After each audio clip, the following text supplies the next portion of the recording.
Muy buenos días. Panorama semanal. Este domingo, señores, estoy yo con un amigo, un compañero del barrio o del ensanche. Tú me vas a decir la diferencia entre barrio y ensanche. Eso es interesantísimo. Porque Ricardo Nieves se encuentra dando unas conferencitas por ahí, como le encanta a él. Lo que más le gusta a Ricardo Nieves es dar conferencias y yo lo apoyo. Por eso es pobre, eso sí. Conmigo está Osvaldo Montalvo Cosío, quien es economista de la UNAM de México y es un analista que en los últimos tiempos está manejando un discurso interesantísimo sobre todo lo que tiene que ver con la inmigración, sobre los haitianos en el país. Sin embargo, usted dice, bueno, pero ¿cómo usted va a traer hoy un programa hablando de Haití cuando ahora mismo la situación es la reelección?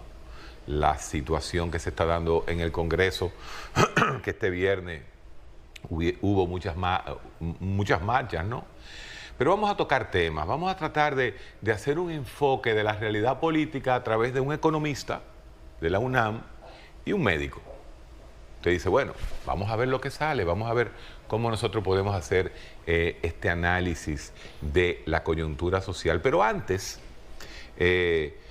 Osvaldo, yo te tenía una pregunta, porque en off yo te decía, el economista como economista tiene que conocer la sociología, tiene que saber de sociología, o en las aulas de economía, el tema sociológico es parte de su pensum, diríamos.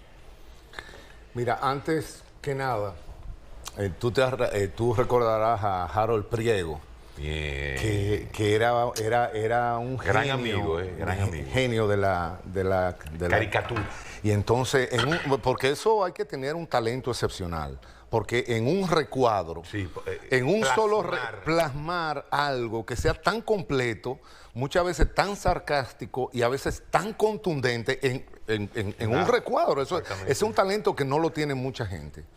Entonces, este viejo, obviamente, porque es de Harold, entonces estaban entrevistando a un candidato a la reelección, creo que era Lionel en aquella época, y le preguntaban al candidato, ¿y usted qué piensa que es más importante, la salud o la educación? Como una pregunta capciosa, y dice, no, la reelección. Claro, o sea, lo más importante ahora mismo es la reelección. Ahora no hay nada más importante que la red, todo lo otro es. Todo lo demás. Lo cual es sintomático del país político en que nosotros vivimos, pero de eso vamos a hablar más adelante. Yo me imagino que vamos a hablar del país. Sí. Yo te preguntaba sobre el economista y la sociología, y es porque te quiero tirar un ganchito. Está bien. Porque yo sé que tú eres un egresado, por ejemplo, del Loyola, y que del Loyola te fuiste a México a estudiar economía, y te tenía una preguntita guardada. ¿Qué tiene que ver la sociología con la economía? ¿Tiene algún tipo de link, o sea, de conexión realmente? Mira, los economistas tienen escuelas, los que se llaman escuelas. Escuela no es la universidad, sino escuela es un sistema de pensamiento. De pensamiento. Exactamente. Entonces, común, casi siempre algo que tiene muchas cosas en común. Tiene, vamos a decir que tiene un eje central. Y sobre ese eje central hay ciertas tonalidades. Exacto. Porque cuando decimos, por ejemplo, neoclásicos, esa es una escuela. La escuela neoclásica. Exacto. Los neoclásicos no todos piensan exactamente lo mismo. Pero sino pero hay un eje central que es lo que los define. ¿Quién hay es neoclásico? Clásico, Paul Samuelson. Paul Samuelson. Sí, Paul Samuelson, que murió hace un poco tiempo. Okay. Dentro de los neoclásicos hay una escuela que enfatiza aspectos monetarios. Y entonces se llaman monetaristas, y el monetarista más conocido es Milton Friedman, que también... Ese famoso Milton Friedman, la tercera hora, la cuarta hora, la quinta... No, eso no es de Friedman. Digo, Toffel, Albert Ese Toffel. es Toffel. No, Friedman es... Friedman, el libre becado. Libertad para elegir. Exacto, la completa libertad. Exactamente, o sea, la competencia irrestricta. La competencia irrestricta, o sea, es la ley de la selva. La ley de la selva. Un poco de la ley de la selva, sí. O sea, el Estado debe encogerse a casi nada. Achicarse, sí. Encogerse a casi nada, no intervenir prácticamente en nada en los asuntos económicos y dejárselo al mercado. La filosofía social de eso que tú estás diciendo es Robert Nozick en Harvard, que la plantea. Mientras más pequeño sea el Estado, hasta la policía debe ser privada, según él. Exactamente. Se llega a posturas que son como jaladas de los pelos, ¿no? Son los parques, sí. Deben ser, las calles deben ser privatizadas, todas las escuelas de la salud. Es el extremo. Sí, es prácticamente que no haya nada público. ¿Y entonces cuál es el extremo del otro lado? Los marxistas. Los marxistas. Entonces los marxistas... ¿Y los marxistas han tenido éxito económicamente hablando? Hay marxistas que han tenido mucho éxito en lo personal. No en lo personal. En lo personal. Sino la economía marxista. Dicen que no hay nada que le guste más a un izquierdista que el dinero. Y el vino. Pero ese es otro análisis, porque hay lo que se llaman los burguesitos rojos. Los burguesitos rojos. Sí. O sea, hay personas que tienen un discurso de izquierda, sí, pero llevan una vida de derecha. Como decía, creo que uno de los marxistas dominicanos que decía que su pensamiento era de izquierda, pero su estómago era de derecha. Yo estoy de acuerdo. Entonces, eso es un poco... eso, ya tú lo retrataste todo. Perfecto. Pero entonces, ¿la economía marxista de qué trata? Al final de cuentas, todo trata de lo mismo. O sea, el tema sigue siendo la economía. Solamente que los marxistas, y con los marxistas, los economistas de izquierda tienen una visión más integral de la sociedad. Más integral, ahí entra la sociología. Exactamente. Los economistas de derecha ven los elementos políticos como cuestiones completamente fuera del espectro económico. La derecha. Sí, o sea, los Milton Friedman y todo el mundo. O sea, lo que plantean es que hay una línea que separa el fenómeno económico del fenómeno político del fenómeno social. Exacto. Entonces solamente se interesa por el fenómeno económico. Diríamos que esos economistas monetaristas, como le llamaste, son técnicos. Perfecto. Ellos ven la economía bajo la luz de la vieja definición aquella como la ciencia que estudia la asignación de recursos escasos a fines alternativos. ¿El quién? Recursos escasos a fines alternativos. A fines alternativos. Exacto, esa es la definición digamos, clásica de economía. Entonces, hay algo interesante. Si tú agarras cualquier libro de microeconomía, cualquiera, de cualquier escuela. La microeconomía es neoclásica. No hay una la microeconomía es neoclásica. Ni siquiera hay una microeconomía keynesiana, que es un hueco que hay, pero eso es un poco técnico y no podemos pero para que la gente entienda, Keynes es proteccionista. No. Keynes, nos estamos complicando. ¿Qué vaina? Nos estamos complicando. Deja Keynes pero tranquilo. Keynes no está en contra de Friedman. Keynes no está en contra de Friedman. Eso es Keynes, el que haya tenido la paciencia de leer a la teoría general, que es un libro muy mal escrito. Sí. O sea, un libro porque no tiene que ser tan difícil. Pero hay que entender que hay libros que se escriben desde la intuición. O sea, que el mismo autor muchas veces no ha digerido él mismo. La base científica. No, la base científica la tiene, Héctor. Hay veces que tú tienes la intuición de un problema y tú lo esbozas y tú más o menos te manejas en las soluciones posibles, pero tú no has digerido, tú no has tenido tiempo de ver con paciencia cuál es el problema de fondo, porque tú no has tenido el tiempo, ¿me entiendes? El tiempo intelectual. Sí. Y eso le pasó a Keynes. Entonces, sí, él escribe la teoría general, que es un libro muy complicado, muy difícil, pero al final, él lo que plantea es que su propia teoría, él dice, que va en dirección a la regulación del sistema económico, es decir, a la intervención del Estado en la economía, y que pareciera que él es contrario al sistema de mercado. Sí. Y él dice, no es eso. Yo planteo la intervención del Estado en la economía precisamente para preservar el sistema de mercado, porque si dejamos el sistema de mercado solo él lo que hace es que se autodestruye. Entonces, Friedman dice que el mercado libre no se autodestruye. No se autodestruye. ¿Y cuál es tu posición ahí? Yo soy keynesiano. Tú eres keynesiano. Yo soy de cierta keynesiano, forma. sí. Okay. No, en cierta forma no. Yo soy, y me parece... Y eso no es una posición filosófica, sino una posición matemática económica que tú tienes. Matemática es una posición económica. Económica. No le veo la conexión con la matemática. ¿Y la economía no es matemática? No, para nada. ¿Para nada? Para nada, no. Lo que pasa es que hay economistas que cuando no tienen nada importante o nuevo que decir, lo que hacen es que meten los argumentos en un ropaje matemático para que nadie entienda. Por ejemplo, Héctor Valdés Albizu es un monetarista. No. Héctor Valdés Albizu sería un pragmático. Un pragmático. Sí, como debe ser. De la escuela de William como James debe y de ser, Charles o sea, Sanders Peirce. porque hay otra cosa y me voy a permitir recomendar mi libro que se llama, Crítica a la teoría del status quo. Entonces, crítica de la teoría, del status quo. Crítica de la razón pura de Kant. Te fuiste por ahí. Hay economistas que son académicos. Economista, él no es académico. Entonces, no, para nada. O sea, no es un intelectual. Deja tú de estar provocando cosas. La idea es que hay economistas que son académicos, que leen muchos libros y dan clases de los libros que ellos leen. Pero esos individuos nunca han puesto un colmado o una fritura, o sea, y te hablan de la tasa de interés, pero probablemente nunca han cogido un préstamo tampoco. Ni tienen dinero suficiente. Ni tienen, exacto, son profesores, son académicos. Son profesores. Entonces, y Héctor Valdés Albizu es un pragmático. Hay economistas que son empleados. Empleados. Entonces trabajan en una empresa, hacen cuadros, hacen algunos análisis y demás.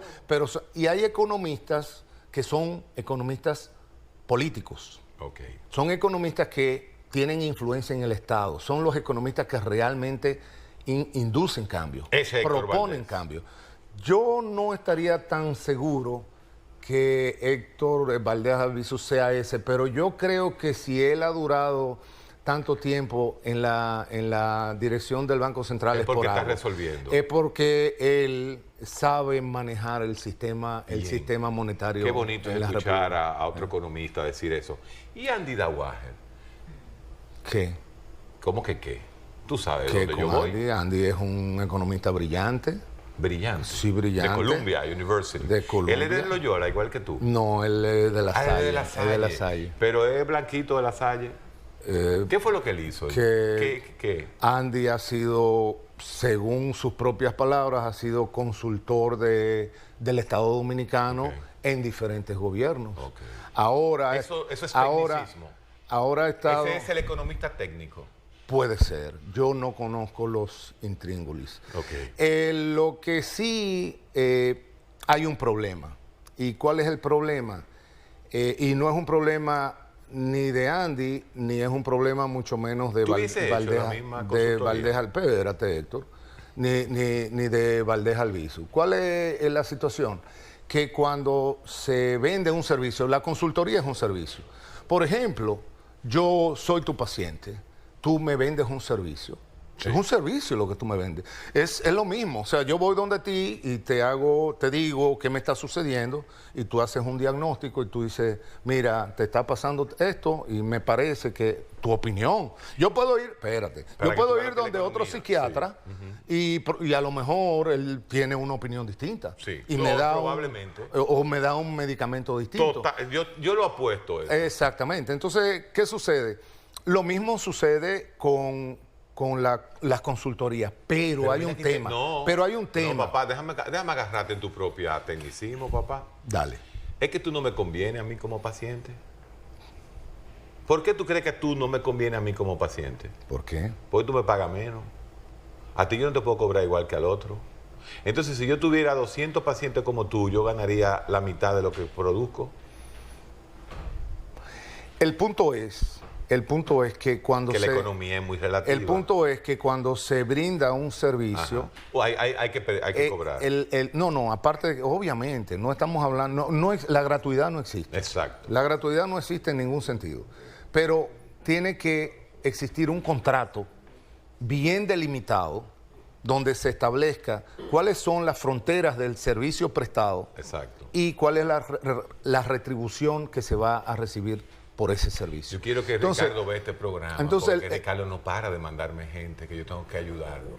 Entonces, ¿me está afectando mi economía, sí o no? el punto es cuando cuando los bordes del contrato de prestación de servicios se quedan difusos. Entonces, yo por ahí puedo decir que todo es consultoría. Okay. O sea, a mí me dieron un dinero, no, eso es consultoría. Entonces la consultoría se vuelve una especie de comodín para justificar cualquier ingreso recibido. Toda relación donde yo te ofrezco un servicio y tú me pagas por ese servicio, podría ser una consultoría. Correctamente. Porque a final de cuentas yo voy donde ti como psiquiatra y tú lo que me estás dando es una consultoría. Claro. Tú lo que me estás dando es una opinión. Un advice. En eso consiste porque tú no me estás cortando el pelo, por ejemplo. Sí. ¿Qué es una consultoría? No, pero ahí técnica. hay pero ahí no, porque la consultoría, lo que define la consultoría es que no hay, es una opinión. Una opinión. Una opinión. Y eso es lo que hizo Andy. Según lo que él ha relatado. Yo vuelvo y te digo, no conozco el caso y si lo conociera probablemente tampoco estaría en disposición de ventilarlo públicamente. Pero lo que te quiero decir es, los contratos de consultoría deben de estar bien delimitados en el sentido de... Y deben tener, como tienen los verdaderos contratos de consultoría, propósitos, objetivos que sean revelables. ¿Sí? Es decir, que tú puedas sustentar. No, a mí me pagaron para que yo hiciera esto, y yo hice esto, míralo. Y deben tener relación, obviamente, la consultoría, el precio de la consultoría con los objetivos a alcanzar, porque no hace sentido de que yo te pague 100 pesos para una consultoría para que yo me gane 30. ¿Me entendiste eso? Totalmente. O sea, yo te voy a pagar a ti 100 pesos para que tú me hagas un negocio en el que yo me gane 30. No. Entonces, el negocio es otro. Exacto. El negocio es otro. Entonces, una consultoría de 100 pesos para ganarte 10,000. Exactamente. Entonces, ahí sí entra... Entonces, si tú haces una consultoría de 3.4 millones de dólares, tú tienes que ganarte 100 millones de dólares. Eso por ejemplo. Y eso que tú no lo ibas a atacar. No, eso no es en ese caso, eso es en cualquier caso. Un análisis mío. Eso tiene que ver también, por ejemplo, con la escala salarial que existen en los bancos. Entonces tú encuentras un vicepresidente de un banco que te gana 1,5 millones de pesos mensuales y tú dices, ¿cómo? 1 millón. ¿Pero cuánto produce él? Claro, ¿Cuánto le produce al banco? Entonces, sin embargo, tú te vas al sector público y tú encuentras un individuo que te gana la mitad, 600,000, pero ¿cuánto le produce? Nada. Entonces, ¿cuál es el que está sobrepagado? El del Estado. El del Estado es el que está sobrepagado. Osvaldo, yo iba a decir Osvaldito porque somos vecinos. Osvaldo, tú eres economista, no tienes una afiliación partidaria, eres un libre pensador. Por eso estás aquí, por eso estás en Panorama Semanal. La economía dominicana, esto que Héctor Valdés Albizu, pragmáticamente, siguiendo los lineamientos filosóficos de William James, mantiene. La economía dominicana realmente es tan sana como la pintan. Porque yo creo que la única razón por la cual Danilo Medina se puede reelegir es vendiendo la imagen de una economía sana. Es lo único que le queda. ¿Es sana la economía dominicana? Lo bueno, como tú dijiste al principio, es que estamos un economista y un médico. O sea... Eso, háblame la verdad. Tú tienes un... No con eres, verdad. La verdad, sí. La verdad. Tú tienes un paciente que es hipertenso, pero está controlado. ¿Está sano? No, está controlado. Entonces, ¿qué pasa? Lo mismo sucede con la economía. La economía está mal, está sana, está controlada. Entonces, ¿qué significa estar sano? Bueno, sano, para ser muy coloquiales, significa que tú no tienes ninguna enfermedad. Claro, ausencia de enfermedad. Entonces, una economía sana sería una economía donde no existiera desempleo, donde existiera un crecimiento robusto que fuera registrable, es decir, que tú no tuvieras que estar buscando estadísticas para ver el crecimiento. Dentro de ese mismo libro que yo te hablé, hay un segmento que se llama Con los ojos de la cara. ¿Por qué digo yo con los ojos? Creo que fue un artículo mío. Porque la bonanza, como la felicidad, no hay que buscarla en los papeles. O sea, cuando la gente es feliz, tú no necesitas que esa persona te escriba una carta diciéndote lo feliz que es, tú se lo ves. Tú se lo ves a esa persona. Y lo mismo sucede cuando una economía tiene un crecimiento robusto, es registrable, es observable. ¿Cómo es observable? En los mercados. Entonces, ¿qué es lo que tú ves? Tú ves una diversidad de productos, grandes niveles de consumo popular, porque también tenemos que entender que una de las grandes dificultades que nosotros tenemos dentro de es la concentración del ingreso y la riqueza. Entonces, ciertamente, la ciudad de Santo Domingo tiene un crecimiento que nunca antes tuvo en los últimos 50 años. Y hoy en día hay un consumo de artículos de lujo en el país que tampoco 50 años se hubiera soñado con eso. Sin embargo, contingentes inmensos de población todavía están viviendo exactamente en la misma pobreza o quizá peor de hace 50 años. Entonces, muchas veces se quiere tomar esa economía de arriba, se quiere tomar como la cúspide de lo que es la pirámide social como representación de la sociedad completa, y ahí es donde está el fallo. O sea, el consumo del 1% más adinerado del país no es el consumo de la colectividad. Entonces, obviamente, si nosotros nos mantenemos dentro del casco urbano, vamos a ver vehículos de lujo, vamos a ver vinos de... Sí, mucho vamos a ver carnes importadas. Pero eso no es la realidad. Vamos a ver... No, esa es una realidad. Porque no es mentira. Y esa realidad vende. Esa realidad vende. Claro que vende. Entonces la economía no Héctor, solamente lo que vende es ciencia, es la felicidad. También es psicológica. Absolutamente. No solamente es psicológica. Una de las cosas que más les perturba a los economistas es que lo que ellos llaman utilidad está en la cabeza, es algo absolutamente psicológico. Una persona mentalmente perturbada, tú le puedes comprar un vehículo y no siente utilidad, no siente que ha ganado nada. Y si tú le compras un vehículo o dos vehículos, un vehículo de más, o hay personas que no tienen esa apreciación por los elementos suntuarios sociales. Hay individuos que no les interesa tener un carro de lujo, o no les interesa tener una villa, o no les interesa tener una torre, que son las palabras que al dominicano de hoy, la música que oye es jipeta, villa y torre. Y esos son los temas de todo, los dembow y todo. Después de esta pausa, él dijo que si la economía estaba bien no habría desempleo. Yo le voy a demostrar a él que no hay desempleo en este país.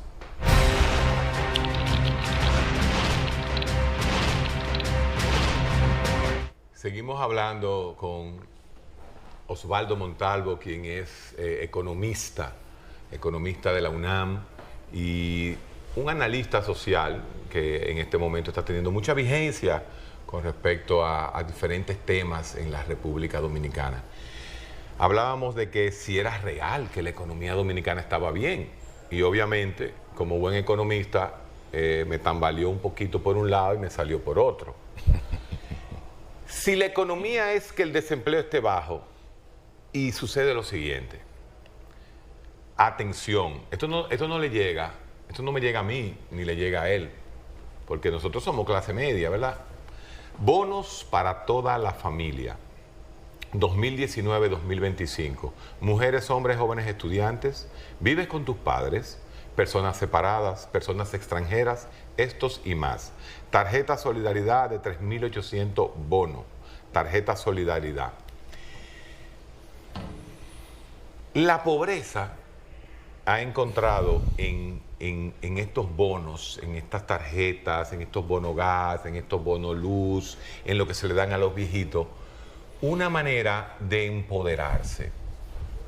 Yo siento que la población muy pobre dominicana se considera parte del Estado porque el Estado le está proveyendo este tipo de alternativas. Y eso está haciendo que obviamente el país entre en un estado de anomia, ese hiperproteccionismo que quizás usted diría uno de Milton Friedman, eso es keynesiano, un proteccionismo a esa clase para que genere una microeconomía, porque esa gente van con los 300 pesos a la pulpería, compran el gas. Entonces, realmente, si el desempleo es alto en este país, pero existe el bonogás y estas cosas, ¿eso es una forma de estabilizar la economía o de estabilizar el poder? ¿Qué tú me puedes decir sobre eso? Las dos cosas. Las dos cosas. Sí. Mira, yo recuerdo en haber leído un ensayo una vez sobre la economía cubana. La economía cubana. Y decía... ¿De qué año? Porque eso hace como 15 años. Exacto, los 90, los 90. La economía cubana en los 90. Cuando ya no tenía los dólares. Sí, pero sobre todo lo que decía el economista es que si nosotros vamos a hablar de que mejoró el empleo en la reparación de abanico viejo y en el rellenado de encendedores, realmente nos estamos haciendo los tontos. O sea, ¿de qué se trata, Héctor? O sea, al final de cuentas es como un argumentos engañabobos. O sea, entonces, ¿qué pasa? Cuando nosotros estamos hablando de empleo, debemos hablar del empleo con seriedad.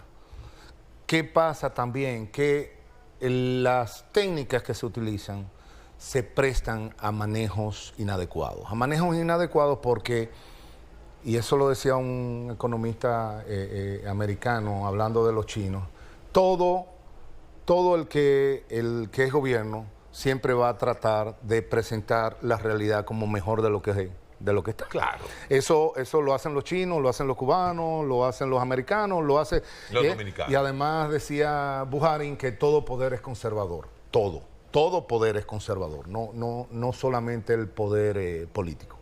Entonces, ¿qué pasa? De lo que se trata es de que una economía genere las plazas donde las personas tengan ocupaciones que sean sustantivas, importantes, dignas. Sí. O sea, de lo que se trata no es de que nosotros encuestemos a un muchacho, a un joven de 23, 24 años en una esquina que limpia vidrio y entonces le hacemos la pregunta, ¿usted ha recibido algún ingreso en los últimos 3 meses? Y él dice, sí. Pues está empleado. Y bajo ese criterio está empleado, pero así es como se desarrolla un país.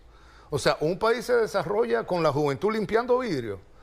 Un país se desarrolla con la juventud vendiendo droga o vendiendo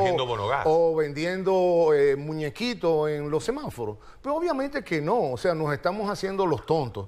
Y hay personas dentro del Estado, porque eso no lo hace este gobierno. Esto lo han hecho todos los gobiernos. ¿Sí? Entonces, que se prestan a ese tipo de juego, de jugar con las cifras, ¿me entiendes? Jugar con las cifras para que entonces presentar una cifra de desempleo que es menor o de subempleo. Y muchas veces cuando la realidad es tan oscura y tan tétrica, lo que hacen es que te cambian la metodología. Entonces, nosotros nos mantenemos, como a veces sucede con la cuestión de la deuda externa o la deuda, que si es el sector público financiero, que si el sector público completo, que si el sector público no financiero incorpora a los ayuntamientos, que si es el 50 o es el 51% del PIB que debemos en deuda. ¿Cuál es la importancia? ¿Cuál sería la gran diferencia entre que fuera el 48 y el 53% del PIB? El hecho es de que estamos endeudados hasta la tapa. Entonces, esa es la realidad real. Claro, entonces vamos a discutir cómo hemos llegado ahí. ¿Me entiendes? No perdamos el tiempo de si es el 50 o es el 51. Eso es irrelevante. Eso incluso perdemos una cantidad de tiempo precioso discutiendo disparate. Cuando lo que hay es que ver cómo hemos llegado ahí y si es sostenible mantenerse ahí. Y si no es sostenible, ¿qué va a suceder? Si no, ese es el... ¿Cuánto falta para que caiga esa sostenibilidad de esa deuda tan grande? ¿Otra reelección? Podría ser. Ese es el análisis de Melvin Mañón. Entonces, hay algo interesante que incluso era como el tema inicial del programa. Los marxistas, sí. Tú te recordarás, ¿no? Ese es como el ABC del marxismo, ¿no? Planteaban que existe una contradicción entre clases, una contradicción irreconciliable. Entonces, la lucha de clases iba a ir creciendo en cantidad y tú recuerdas los principios aquellos de la dialéctica, donde los cambios cuantitativos se trocan en cambio cualitativo. Entonces, producto de la acumulación de esas contradicciones de clase, Sí. iba a venir la revolución y en la revolución socialista ya, como iban a desaparecer las clases, desaparecían las contradicciones. La historia ha demostrado que independientemente de que haya lucha de clase Sí, o no, claro. no nos vamos a meter ahí, pero que siempre es posible estar peor. Siempre es posible estar peor Sí. Sí, y no nos morimos. y no nos morimos. Entonces, hay veces que tú dices, no, pero ya la crisis tocó fondo. Mentira. Podemos estar peor. Podemos estar peor. Eso se ha jugado por muchos años aquí. No, obviamente. Y que estábamos peor. Bueno, la idea es que no tenemos que ir muy lejos y vamos a Haití. Y en Haití nos damos cuenta que ellos están muchísimo peor que nosotros. Y ya, eso Y es nosotros consolazo. estamos mal, pero ellos están muchísimo peor. Entonces, ¿quién te dice a ti que nosotros no podemos bajar esa escalera hasta el nivel de Haití y no nos morimos? Porque al final de cuentas Los haitianos no se mueren. no se han muerto. Entonces, tenemos que comer, que podemos comer cualquier cosa y hay ron. Y el ron te hace triculí, olvidar, y triculí, merengue. lo que sea, y bailamos. Y bailamos. Y entonces nosotros llevamos una vida tribal y resulta que el hombre durante miles de años vivió descalzo en la selva y no se murió. Al revés, de ahí es que venimos. La última vez que tú participaste en este programa, Osvaldo Montalvo, hablaste justamente de lo que el futuro del país devenía era en una finca. Tú lo dijiste, esto va a Sí. ser una finca donde los haitianos trabajan y los dominicanos cogen bonogá y cogen dos o tres cositas porque tienen un sexto de primaria. Entonces, el futuro dominicano no es muy bonito en lo que tú me estás diciendo. Llévame eso, por favor, a la situación política actual de cara al 2020 en mayo. Perfecto. ¿Qué va a pasar en este país en los próximos 9 meses? Aquí no se va, y esto es lo importante, lo interesante del programa de hoy. No vamos a hablar de que si Helio, Abinader, Hipólito, no. Vamos a hacer un análisis del fenómeno. ¿Qué va a pasar en República Dominicana, Osvaldo Montalvo? Nada. No va a pasar absolutamente nada. Entonces, ¿por qué? Mira, yo creo que era Lenin, ya que estamos izquierdosos en este programa, que decía... No, el que el doso puede estar, es Ricardo el que se sienta ahí. Ricardo, que Lenin decía que la política era la expresión sintética de la economía. Entonces, ¿qué pasa? No hay un sistema político que exista con independencia de la estructura económica. Entonces, ¿qué pasa? Nosotros tenemos una economía altísimamente concentrada y a esa economía altísimamente concentrada le interesa mantener esos niveles de concentración. Y eso es lo racional. ¿Qué significa que es lo racional? Vuelvo al libro mío. Hay veces, dentro de la metodología que se utiliza muchas veces en microeconomía, solamente ven el plazo corto o el plazo inmediato. Pero resulta que Plazo corto, así vivimos, el plazo corto y en el inmediato. o en el inmediato. Entonces, ¿qué pasa? Tú ahora eres el único psiquiatra que hay en tu zona, como se llame. Entonces tú dices, yo voy a subir mi tarifa. Y la gente va a seguir viniendo porque yo soy el único que está. Sí. Pero ¿qué resulta? Que de repente viene un psiquiatra y se pone a 2 cuadras. Entonces ya ahí tú te tienes que revisar.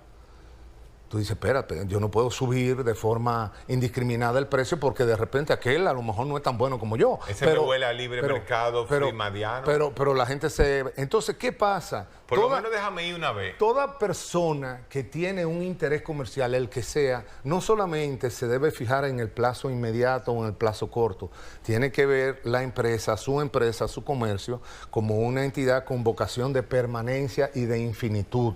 O sea, la idea que tú tienes que tu negocio incluso tú lo puedas heredar a tus hijos y tus hijos a tus nietos y que tú hagas una firma, ¿no? Ya bueno, eso tiene su nombre, ¿no? Esa es la idea. Entonces, los poderosos de este país, los millonarios de este país, los dueños de este país, como los dueños de otros países, aquí en la República Dominicana no se ha inventado nada. Exacto, esto no es de invención de los No, y que los malos son, porque aquí también se piensa que los malos son los empresarios dominicanos. No, los empresarios dominicanos son empresarios igualitos que los empresarios gringos, que los argentinos, que los mexicanos. Exacto. Entonces, si tú estás guisando, en términos coloquiales, ¿por qué dejar de guisar? Si a ti te está yendo súper bien, si tú vendes plástico y te está yendo súper bien con Danilo, ¿por qué cambiar a Danilo?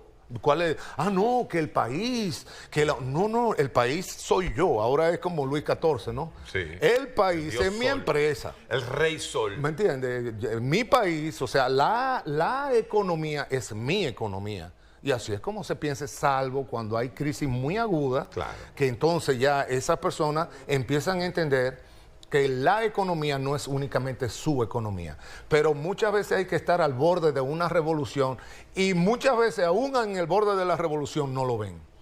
¿Sí? Entonces, Estamos al borde de algo aquí. no, de nada, de absolutamente De nada. absolutamente. Aquí lo que hay un bordecito allí de la reelección, eso es todo. Entonces, Políticamente, ¿qué ¿para dónde pasa? vamos? Esa estructura económica se ve en un sistema político que lo que hace es simplemente no reciclarse, sino repetirse.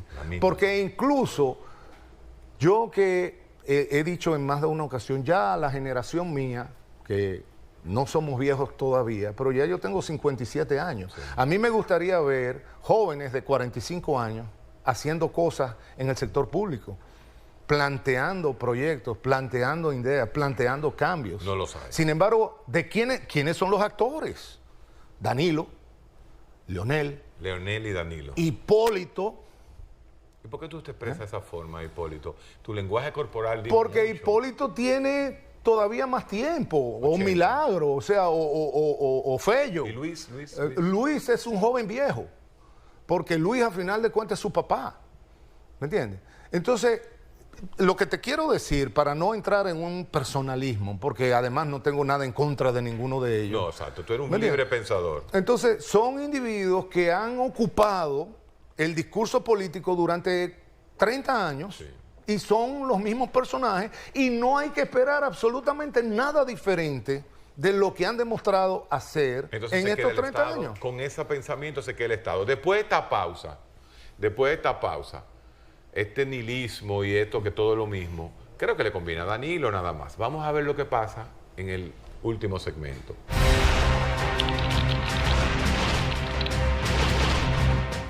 Cuando uno plantea las cosas como sin intereses políticos, uno se da cuenta de que la situación, ¿no? La situación de que no va a pasar nada, que todo se va a quedar igual, que todos son lo mismo, pues obviamente que eso le conviene al Estado actual, porque no queremos decir nombre.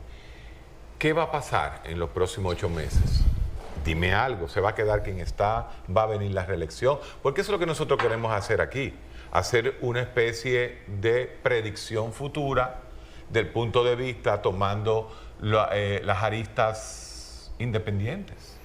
¿Qué va a pasar? Entonces, tú quieres que, o sea, nosotros... Una especie de Cristian Casablanca. Exactamente, a eso iba. Porque ese es el morbo. Entonces, tú lo acabas de decir. Yo quisiera invitar un día a Cristian.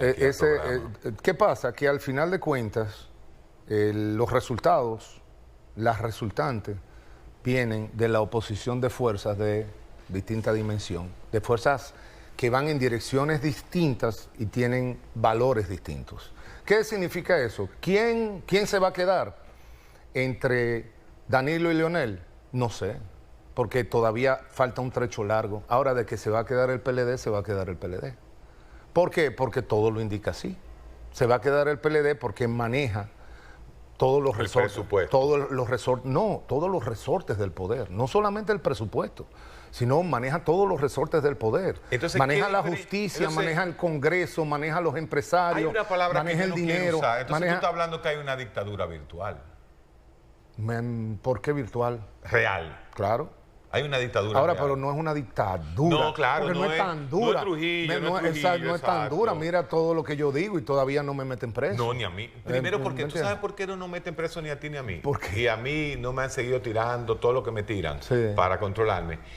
Porque lo que yo digo lo escuchan 500 gatos. Exactamente. Nosotros nos quedamos en esta clase media. Los 4 millones de bono gas no van a cambiar, ni me van a escuchar. Exactamente. Y los empresarios tienen sus intereses. Así mismo. Entonces, no va a cambiar nada. No, y además nosotros le damos también un barniz de apertura, Claro, y de libertad. nosotros entonces, somos mira, el lujo. mira, oye a los disidentes, o sea, hay disidentes. Exactamente. Y nosotros lo permitimos, o sea, eso es democracia. Y al final no cambiamos nada y somos bucho y pluma. Mira cómo se cayó la Marcha Verde, que tú lo decías, porque tú siempre fuiste anti-Marcha Verde. Anti no. Tú decías, ¿qué es esto? Anti no. Pero espérate, vamos a volver a Osvaldo Montalvo, primo hermano de Gustavo Montalvo, el secretario de la presidencia. Osvaldo, esa dictadura real, posmoderna, porque así es que se llama, donde no hay que matar a nadie, no hay que meter precio a nadie, no hay que dar palos. A veces. ¿Le conviene al futuro económico de la nación? ¿Le conviene que esto siga como va? Y vuelvo de nuevo a mi libro, hay algo que se llama falacia de composición. Falacia de composición. De composición, que significa que si a mí me va bien, a todo el mundo le va bien. Entonces, ¿qué pasa? Hay un país, vuelvo y te digo, hay un país que es mi país, hay un país que es del resto de los dominicanos. Mi gobierno, mi país, entonces, mi Senado. ¿Le conviene al país popular? Absolutamente que no.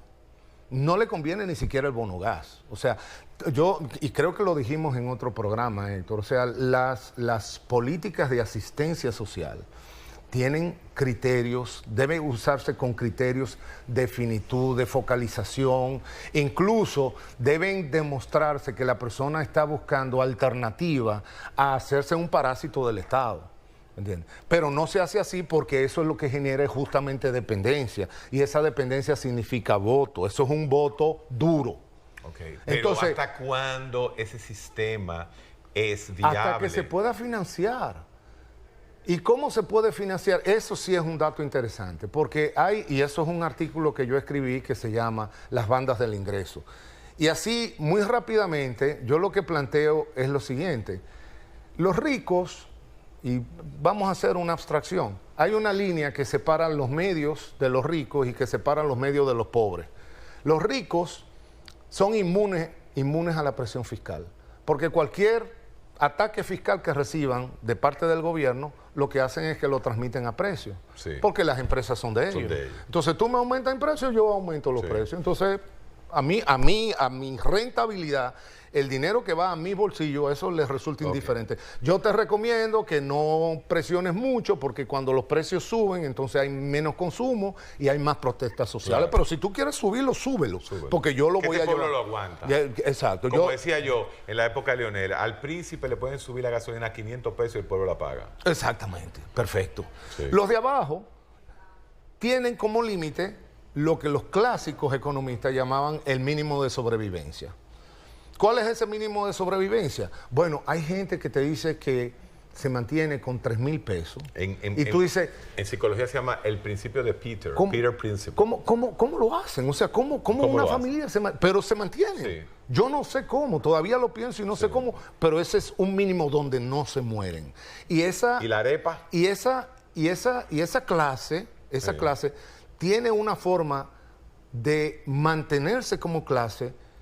Y no solamente de mantenerse, sino ideológicamente, tener grados de frustración, de sentir que su situación ya es su destino. Su anomia. La anomia social. Entonces, la desesperanza aprendida. Perfecto. Entonces, y que si le dan un bono gas, mejor. Claro. Y probablemente lo que hagamos es beber. Porque ¿qué otra cosa podemos hacer? Porque si nos tiramos a la loma nos van a matar. Entonces, entre que nos maten y beber, mejor bebemos. Pero queda la clase media. Nosotros. Entonces, esa clase media... Los que no guaymeamos los impuestos, los que protestamos, pero no ganamos elecciones. Entonces, esa clase media es la que a cada rato hace como esos gatos que andan subiendo una pared y que cuando ya casi llegan, entonces tú le ves las 10 uñas que va para abajo. Wow, el mito de Sísifo.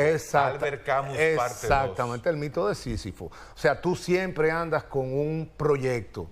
El proyecto de que mis hijos estudien fuera, el proyecto de una casa propia, el proyecto de una casita en el campo. Y todo el mundo fajado ahí. ¿eh? Y cada vez trabajando más, y trabajando más horas, y educándote más, y poniendo los hijos desde temprano, y siempre es tratando de llegar a esas metas que al final resultan inalcanzables, porque cada vez que tú estás cerca, hay un asunto que se llama Estado, que tiene muchos mecanismos de meter la mano en el bolsillo. ¿Cómo meten la mano en el bolsillo? Por vía del precio de la gasolina, por vía del ITEVIS, por vía del impuesto de transferencia, por vía de los peajes, por vía de... Y hay 2 o 3 economistas, consultores que se la pasan pensando en... ¿Cómo hacer eso? ¿Qué podemos subir nosotros para poder financiar esa clase que es la que nos gana elecciones? Entonces, eso es sostenible. Ha sido sostenible hasta ahora. ¿Puede seguir siendo sostenible? Sí, puede seguir siendo sostenible. ¿Por qué no? O sea, ¿y podemos seguir endeudándonos? Sí, podemos seguir endeudándonos. ¿De dónde vamos a sacar? Bueno, expropiamos. ¿Qué significa eso? Expropiamos la riqueza de la clase media. Claro. ¿Cómo lo hacemos?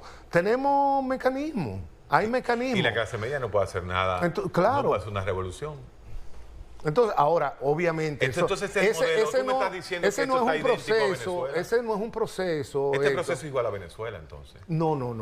Porque es que nosotros tenemos que diferenciar tonos de gris. Claro. ¿Me entiendes? Ellos están en gris oscuro. Exactamente. No estamos en gris claro exactamente. Pero no podemos llevar el sistema, la lógica del sistema es la misma. Es la misma. Es la misma. Porque Maduro tiene 7 millones de bonogases ahí pagados por él. Sí, pero Maduro tiene petróleo, por ejemplo. Claro, nosotros no. Entonces, cada país tiene el sistema político mexicano, el del PRI, se mantuvo 70 años. Sí. Pero era hecho con mucho maquiavelismo. Claro. ¿Me entiendes?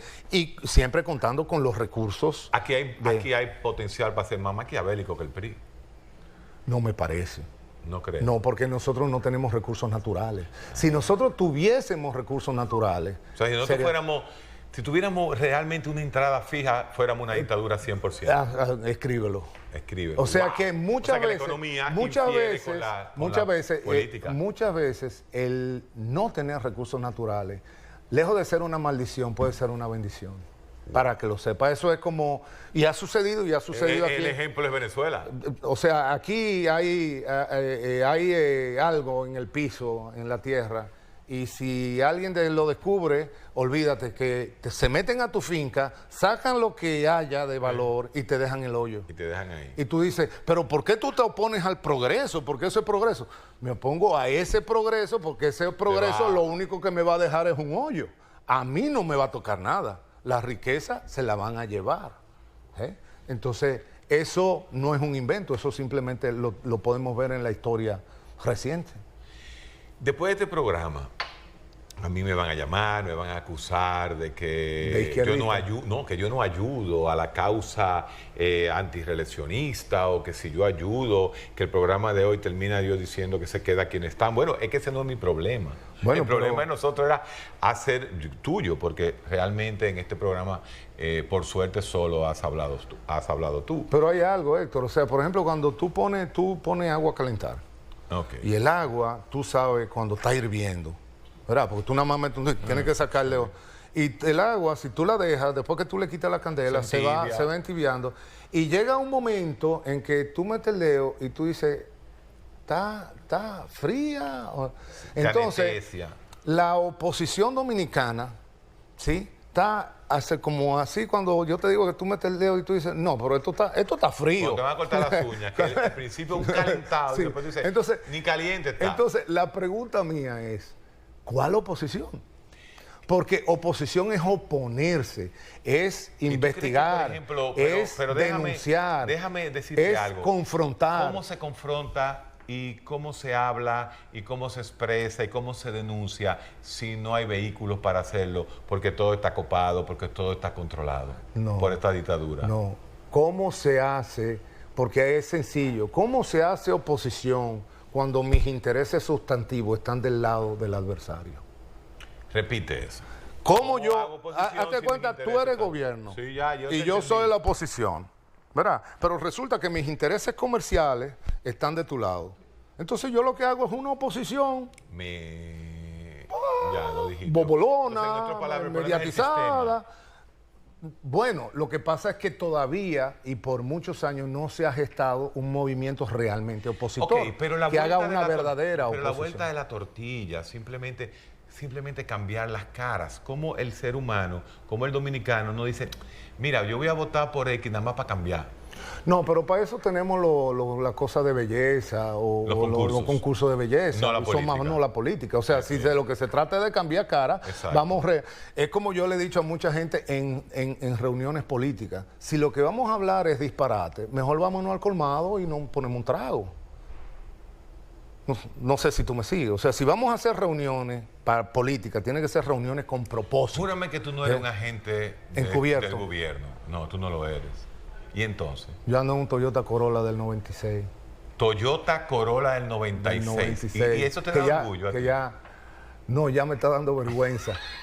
Durante un tiempo sí me hacía sentir como orgulloso. Te está llevando a la playa, que te gusta tu playa. Ya me está dando vergüenza, prometo cambiarlo. Está bien. Entonces, señores, esto era justamente esto. Yo sabía que era lo que iba a pasar.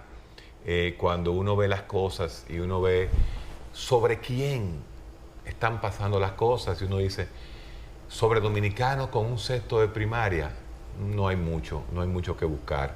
Señores, esperemos que la semana que viene Ricardo Nieves vuelva a traerle un poquito de esperanza a todo aquel que quiere cambio. Buenas tardes.